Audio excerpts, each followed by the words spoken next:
Thank you. Let's recap.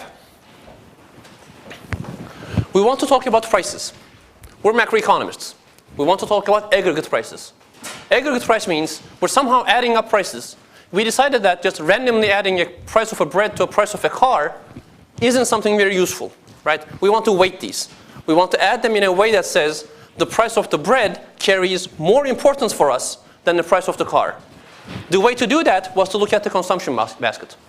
The consumption basket says your average household consumes a lot more bread than car, so weight this up, okay? If you look at the numbers at the Statistical Institute, you would see that in the consumption basket, the item that has the largest weight is food, okay? Why is that? Because we're a relatively poor country, right? You know this from your 101.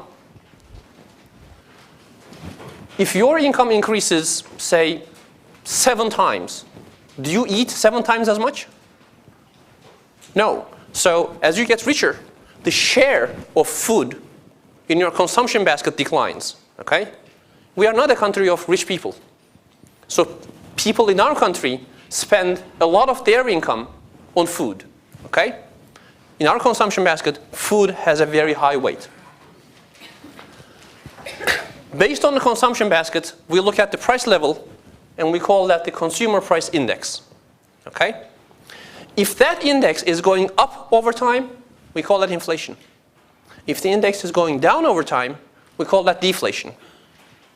If the index is going up over time, but the rate of the increase of prices is getting slower. This is a hard phrase, right? Prices are increasing, but they are not increasing as much, okay? That's disinflation. For disinflation, you need inflation first. You have to have inflation, right? Prices are still increasing, but they are not increasing as much as before, okay? This is one of the biggest successes of our country over the past 30 years. We are one of the rare countries in the world that managed to decrease inflation this high, chronically high inflation, to much more reasonable, much more acceptable levels, and did that while growing, okay? Remember the graphs that you plotted for your homework this week. When you looked at the real GDP numbers, was Turkey growing from 2001 to 2008? A little or a lot? We were growing a lot. So we're saying we were simultaneously growing a lot, and the increase in prices was lower than before. That's a great accomplishment, okay? That's one of the things that we did very right. And when we begin to talk about policy, we're going to talk a lot about how we managed to do that and what we can do to screw that up, right? Good. So understand that all of your measures related, macro measures of prices, has to start from some basket of goods and services, okay? The consumer price index measures the prices and the changes in prices for the consumption of the average Turkish household. Could we have the average BCAN student consumer basket, consumption basket? Could we do this? Why not? Can't I just stand here and ask each one of you, what do you buy? How much do you spend on this? I bet I can do this, right? If I average these, would this tell me at least the ECON102 consumption basket? Yes, I can do this, right? You could do this for yourself, right? If you're very careful for 1 month, just write down everything that you buy, how much you spend for it, add those up, right? You're going to say, this was my total expenditure. These are the shares. These are my weights, okay? These are my consumption weights. You can know your own consumption basket, okay? Your consumption basket might be very similar or very different from the average Turkish household's consumption basket, right? Now, yours will likely to be different. Why is that? Well, because, say, the average Turkish household buys diapers, okay? People tend to have children. I hope you don't, right? So Diapers, none. Okay? Now, I'm also willing to assume that bread carries a lower weight in you guys' consumption basket. Okay? So you're going to be slightly different. But still, this is going to be not an exact measure of your cost of living and changes in cost of living, but it's going to capture it pretty well, right? When you look at the years for which inflation was high, invariably those are going to be the years where you say, yes, this was a bad year for me too, prices did increase. But what I want you to understand is, we don't have to use this, okay? In fact, last week we already thought of another measure of weights for prices. That was the GDP deflator, right? We said, here we're saying, let's look at this from the consumer's perspective, right? That's what's important. But we could look at it from the production perspective. We could answer the question, what happened to the price of all of the goods and services that we produced? Okay? The answer is the GDP deflator. And you and me usually don't care about the answer to this. Why is that? Again, think of the goods that we produce. Do we produce steel? Yes. When was the last time you bought steel? You just don't care, right? You care about steel and the price of steel when it turns into a car, okay? That's here. Very good. So we could do weighting by the GDP. That would be the GDP deflator. We could do weighting by the production process, the firm's expenditures. That would be the producer price index. Or, as is generally done, we could do weighting by the consumer's weights, and that would be the consumer price index. Okay? It is extremely important that you get this right. This is one of the things that differentiates someone who has learned basic economics from someone who just knows nothing and just talks. Okay? You have to understand that there's a price level, and the cost of living refers to the price level. You have to understand that inflation is not the price level. It is not the cost of living. Even in good newspapers, the following always happens. Our statistical agency reports these inflation numbers by city. Okay? So it says the city that had the highest inflation was, say, Antalya, and the city that had the lowest inflation was 1. Okay? Again, invariably you're going to see some newspapers saying the most expensive city is Antalya, the cheapest city is 1. Is this right? Most expensive and cheapest refer to the price level. Inflation is the change. Okay? It just says 1 had the lowest rate of change of prices. But perhaps it's already the most expensive, and that's why. We just don't know. There is no information in the inflation about the price level other than the fact that the price level has gone up. Okay? It doesn't tell you anything about things are cheap or things are expensive. It tells you whether they are getting cheaper or more expensive. The cost of living question, apart from being a function of the price level, okay? When people say, my biggest concern is the cost of living, okay? They're saying two things. One is that the prices are high, okay? More than that, they're saying, my income is low, okay? And we're going to talk about this in more detail very soon. But it's important that you understand, when people are complaining, okay? And now you must have seen, I'm really right when I say 99.5% of the people don't know what they're talking about, okay? And I'm generous, actually. It's probably 99.9% of the people.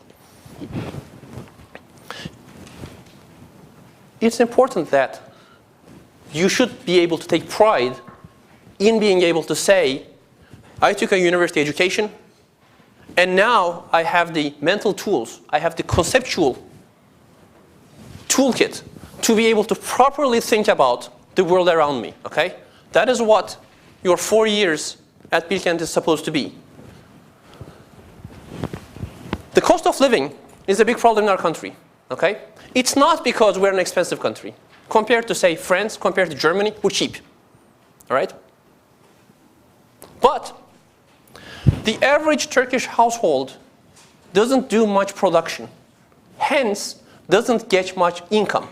Hence, whenever they want to buy something, compared to their income, it is expensive. That's what they're complaining about. Okay? This is not a problem about the prices. It's actually a problem about the quantities.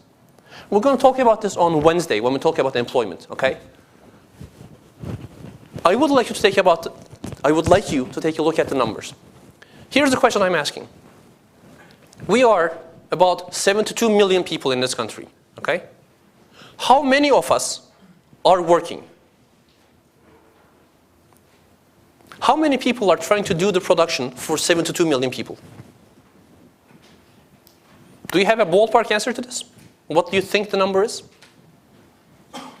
40 million? 30 million? You wish. Okay? So take a look at the numbers. It's not nearly close to 30 million.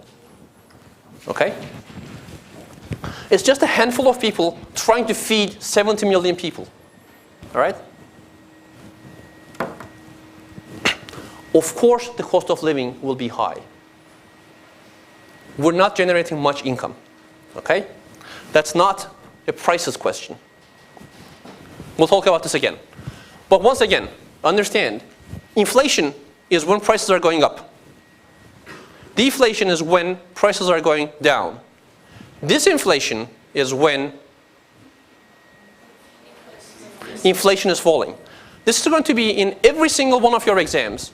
And a bunch of you will insist on saying, disinflation is when inflation is negative, okay? And those guys will fail.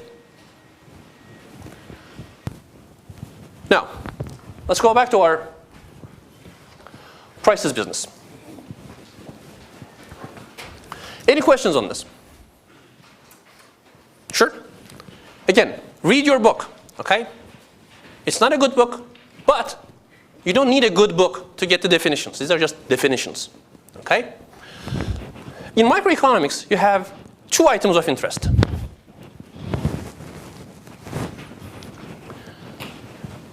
One is quantities, one is prices, okay? How much we produce, at what price do we produce? In macroeconomics, we had one more item of great interest. That is, who produces, okay? How much of the people are involved in this production business? That is,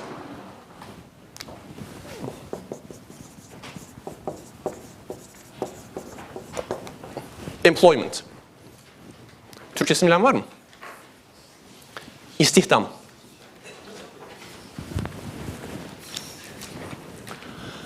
Now, we of course hear this in the context of unemployment, right? Türkçesini bilen var mı? Aferin size. All right, so who is unemployed? Who is employed and who is unemployed? Let me ask you, who's talking? How about, let me pick on someone else. The gentleman in red, are you employed or unemployed? Really? So is unemployment a bad thing? Is this a problem? Now think of this, right? You know, if you're the prime minister, should you be worried that there are unemployed people? Should you be worried that this guy is unemployed? Okay, so this was an important point here. Okay? She was mumbling, but she was saying the right thing. He chose not to be employed. Is your quote-unquote unemployment the same thing as I have 17 children, right? My wife isn't working, and I'm looking for a job but can't find one, and I'm unemployed. Okay? Now, which one is unemployment? Are these both equally bad things? Do we want to lump these guys together? Okay?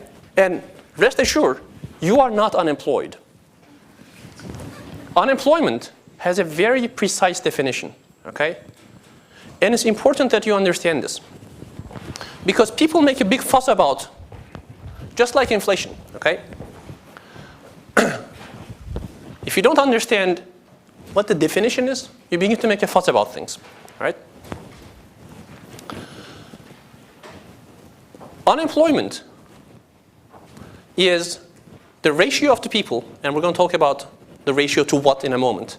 But the unemployed people are the people who are looking for a job and are not working. Are you unemployed? No. Okay? Why not? Because I'm a student. Yes. The better answer is because you're a student and you're not looking for a job. Okay? This is very important. Unemployment measures the number of people who want to work, okay? But not just that. The people who want to work and who are looking for a job, okay? So if you ask me, are you looking for a job? No, okay? Am I unemployed? No, I'm not. It's just over. If I'm not looking for a job, I am not unemployed, okay? Maybe I want to work. I'm just not looking for a job. I am still not unemployed, okay? Now, this is a very good way of thinking because once we say we're counting the people who want to work and who are actively doing something about it, who are looking for a job and cannot work, we can immediately say unemployment is a bad thing. These people want to work, they're looking for jobs, they can't find any, okay? That's why we can confidently say unemployment is a problem. If it was just the people who are not working, right? You know, I have a 2-year-old daughter. She's surely not employed, right? But she's not unemployed either. And if I begin to count people like this, people like you, as unemployed, then that really dilutes the unemployment definition. I want to measure something that I'm going to see as a problem. I will want to say we should do something about unemployment, okay? This better be something bad. Now, what is the unemployment rate in our country?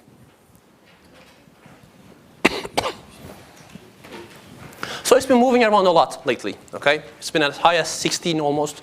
Now it's 13 point something, right? And I'm going to let you look at the numbers. I'm not going to tell you the exact number. I want you to look it up, okay? Let's say 13. 13% of what? Does it mean that 13% of the 72 million people in our country are unemployed? Why not? Good. So you don't want to count the babies again, right? Very good. So let's define people above the age of 15, okay? We have a definition that's called working age population. People who could be working, okay? 15. So normally it's, so you may want it to be 15 to 65 or something like that. It's usually just above 15, okay? So is it 13% of that? So it's hard to see who's saying no. I heard, okay, no. Why not? Okay, so it could have been that though, still, but very good. So we want to have a measure of the people who are or who could be working, okay? Who want to be in the labor market, okay? And want to measure unemployment over that. So we begin with the population. 72 million, okay? That's us. Then we go to a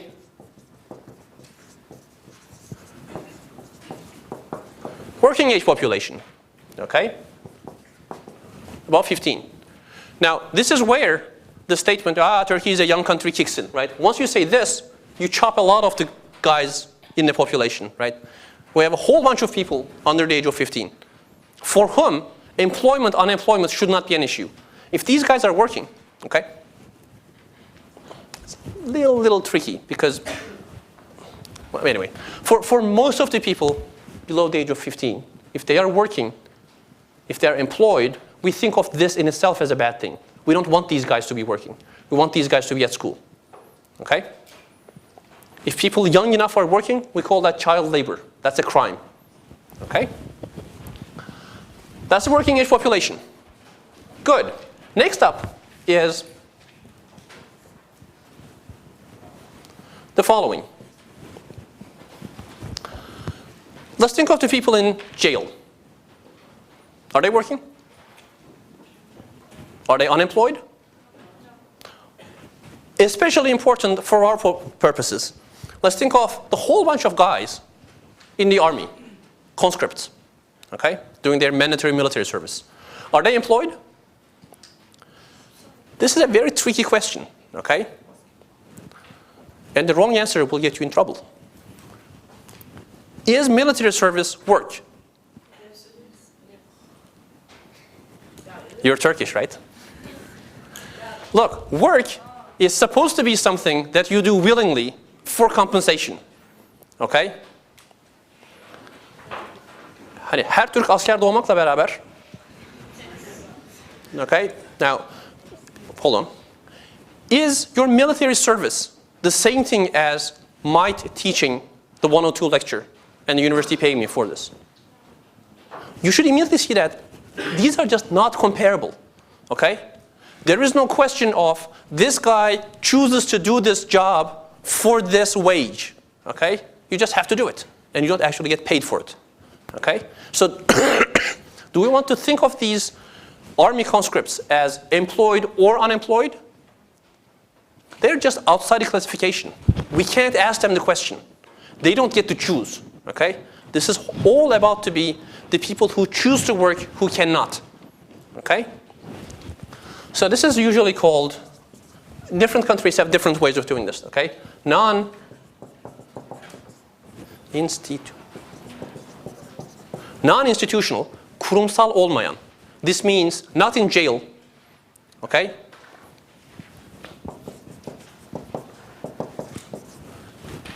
Non-institutional civilian. Okay? Not in jail, not in the hospital, not in the army. You must understand that there's a difference between being a private in the army, in the Turkish army, okay, and being a general. Does the general have to be a general? Can he say, I'm not going to do this anymore, off I go? Yes. Is he paid for this? Is he paid for being a general? Is it work? Yes. Okay?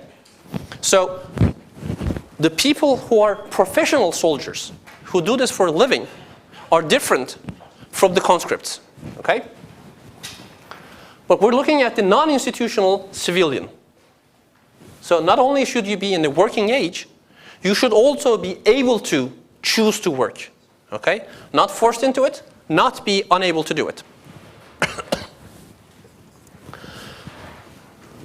This we separate into two.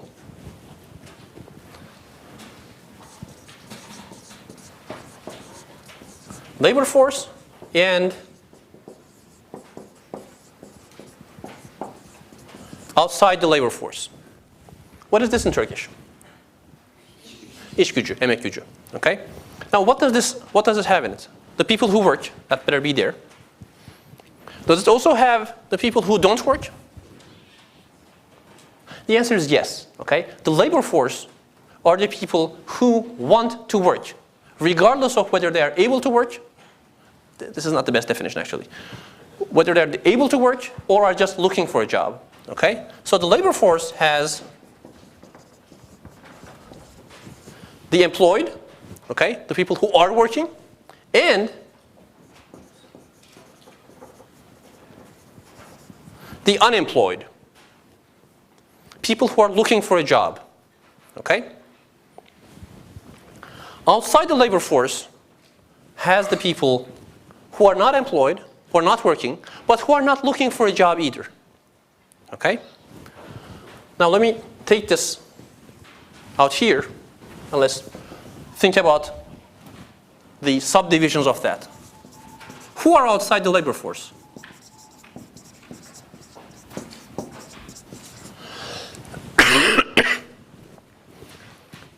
Go to the TÜİK webpage, look at the heading İş gücü istatistikleri.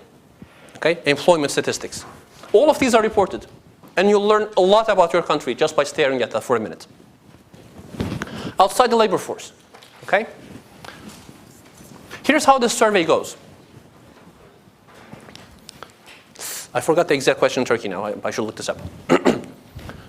I think it is the past past month, okay? They come to you and ask following. So they knock on your door, you open it up, and some guy says, okay, I'm come from the statistical agency, by the law, blah, blah, blah, you should answer my questions, okay? And then says, did you work last month? No. No, okay? Did you look for a job last month? No. No, what? Not employed, outside the labor force, okay? Then says, would you accept a job if I offered you one? No. No. Why not? Because I'm a student. Good. This actually happens, okay? They ask these questions. Would you accept a job if I offered you one? Okay? A lot of people who have said, I am unemployed, okay? Oh, I'm sorry. I am not working, but I am not unemployed. I did not look for a job, okay? I'm not working, I'm not looking for a job. They still don't let you go. They ask you, although you are not looking for a job, if I offered you one, would you take it? Okay? A lot of the people say yes. You could see the numbers. Okay?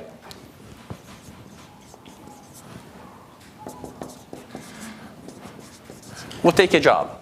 Okay? A lot of other people say no. Why not? Because they are students. This is a huge group in our country. Why is that? Again, young population. Although you're about 15, we still have a whole bunch of people between the ages of 15 and say 24 who are still at school age by some definition of school. Okay? So we have a lot of students. When we see this, we're happy, right? People are not working, they're not unemployed, but they're not unhappy, they're students. What else do we have? Why would people not work? They are retired. Very good. Now, this is an embarrassingly large share of our population, and this is something you should think of, okay? Again, you've seen this a million times. This is TV, right? They're just walking on the street, stopping people, asking questions, right?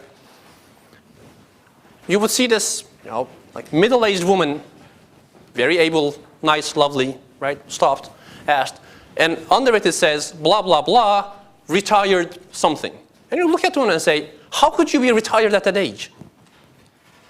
Okay?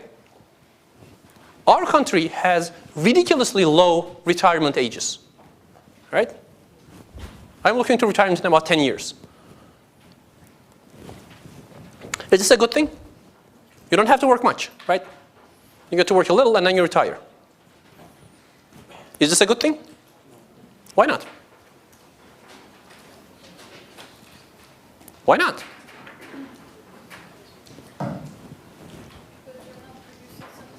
Speak up. We're not producing something, you don't have income. You have what's from government. Ah, okay. So the beginning was very good. The problem is, since you're retired, okay, you're not producing anything, okay? Then you begin to waver. You don't have any income, that's not right. You get retirement income. But it's from the government. What does that mean? Where does the government get it? Okay, look, we're going to talk about this again, but this is one of the most important you're going to understand in this lecture. The government is not God, okay? It doesn't create stuff. It just reallocates. If a lot of us are retired, that means, look, who is producing? Okay? These guys are the guys who are doing production. That means the smaller the fraction of the people, these guys, to the population, the more productive these guys have to be. Our workers are not very productive. Okay? What we're trying to do is, we're trying to feed 72 million people, and I will ask you on Wednesday, okay, with just X people working. Early retirement isn't very good, okay, because the problem is, this should be immediately obvious to you. Say you begin to work at age 25, okay, or 20, whatever. You begin to work at age 20, and say you retired at age 50 after 30 years of service, okay? And you live to, say, 80. And in fact, if you have lived to 50, you expect to live at least to 80, All right? You worked for 30 years. You lived for 80 years. You ate for 80 years, but you only produced for 30 years. This is not an economist question, right? This is just a basic math or physics question. Just the quantities don't add up. Okay? We will talk about this again in detail, but this is one of the most important things about our country. Why do we retire so early? Süleyman Demirel. Okay? That was an election time. It also has the very dumb idea that if we let people retire early, other young people will be employed. It doesn't work that way. All right, so people don't work and don't work for a job, and therefore they're outside the labor force, and they won't take a job, so they just don't want to work because they're students, because they're retired. Somebody said, yes, because they are disabled. How many people in Turkey? Look at the numbers. You would be amazed. You don't see disabled people on the street in Turkey, okay? That's not because we don't have disabled people. That's just because Melih Gökçek isn't very good for disabled people, all right? One more. You're forgetting the largest group here, yes? Okay, so this is the proper way of putting it. People who are doing home production, okay? How many people? How many people are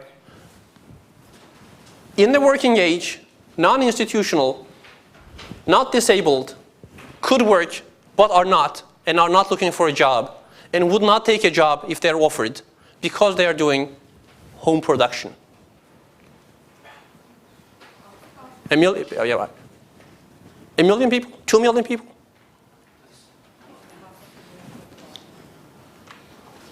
$5 million people? Take a look, okay? You'd be amazed. However, let me ask you this. These numbers, these employment numbers, the labor force numbers, they get calculated and announced for the country as a whole, for urban and rural areas, read cities versus villages, okay? And for males and females.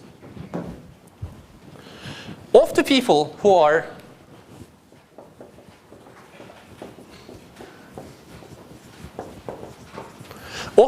are doing home production, how many are male?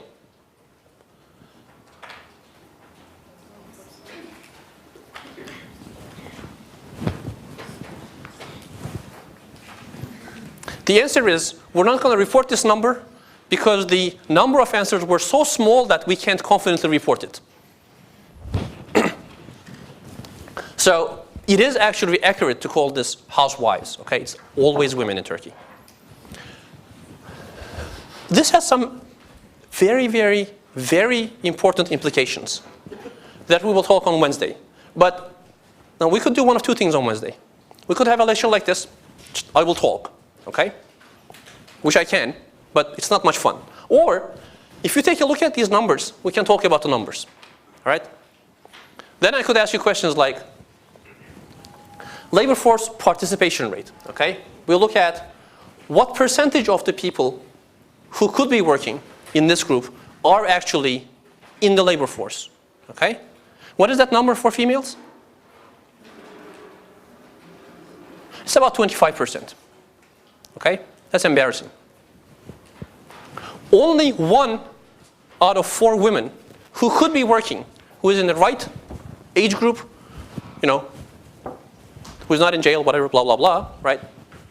Only 1 of 4 women who could be working wants to work by the definition of actually working or looking for a job. Now, compared to 1950, for example, has that number gone up or down? It has gone down a lot. A lot. Okay? It has gone down a lot. Ha! You learned something about your country. Think about this. Why is that? All right? Coming on Wednesday. That's going to be a good class. See you guys.